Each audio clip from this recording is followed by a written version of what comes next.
Reynaud, bonjour. Bonjour.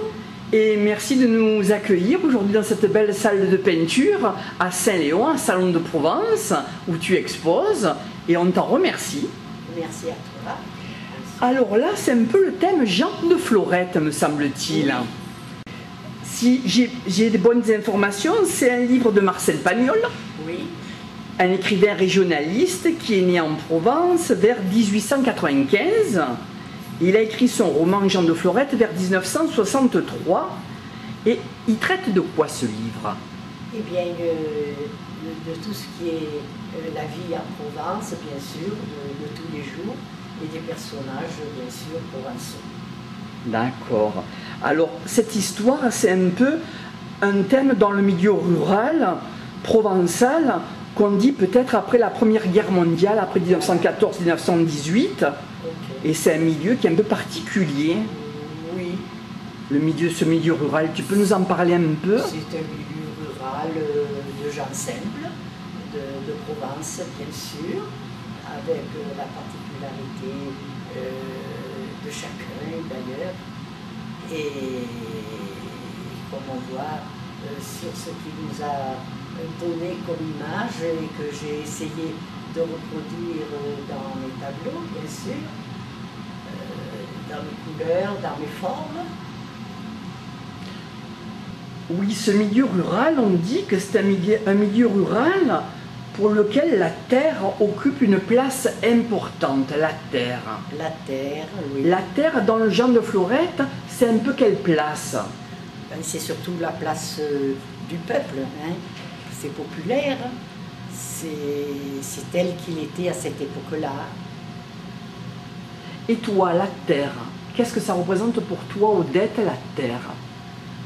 Pour moi, la terre, c'est vivant déjà, et je trouve que je ne peux pas vivre en dehors de tout ce qui est dans la terre. Et pour moi, c'est merveilleux. Et je remercie l'univers de nous avoir donné ces fleurs, ces plantes et ce soleil. Alors il y a plusieurs règnes dans le monde quand on parle de mot terre. Il y a des êtres humains. Comment tu l'envisages? La terre avait... ce que je connais, bien sûr, ce sont les gens de Provence, plus que d'ailleurs, puisque je suis née en Provence, à Salon de Provence, et que je connais bien cette terre. Tu es née en quelle année, Odette? 1920.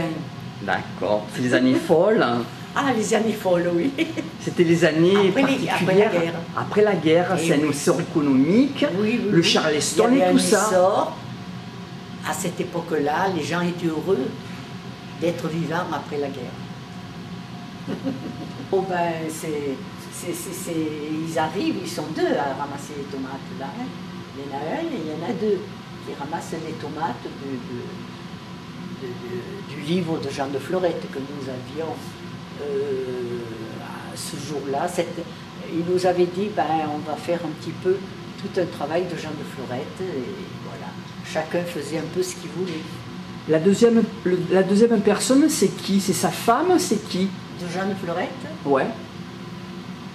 Ça, je me souviens. Il doit avoir sa femme ou sa fille, Manon peut-être, non? Peut-être, mais je ne peux pas le dire vraiment. Hein. Je ne m'en rappelle plus, hein, que c'est longtemps. Hein. Eh bien, ce sont les citrouilles, les fameuses citrouilles avec c'était, comment elle s'appelait, comment elle s'appelait? Manon. Manon, oui. La fille de Jean de Florette, Manon. Manon. J'allais chercher, ramasser les citrouilles.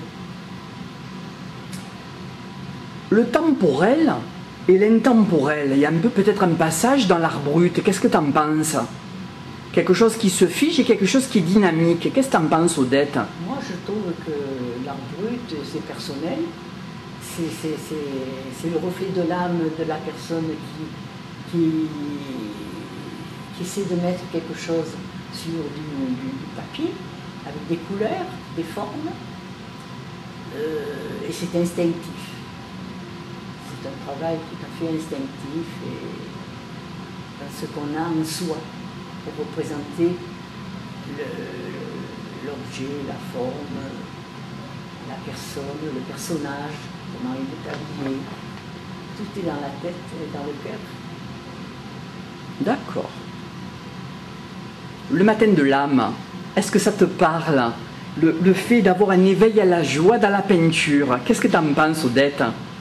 Je pense que c'est dans le cœur, ce reflet de l'âme.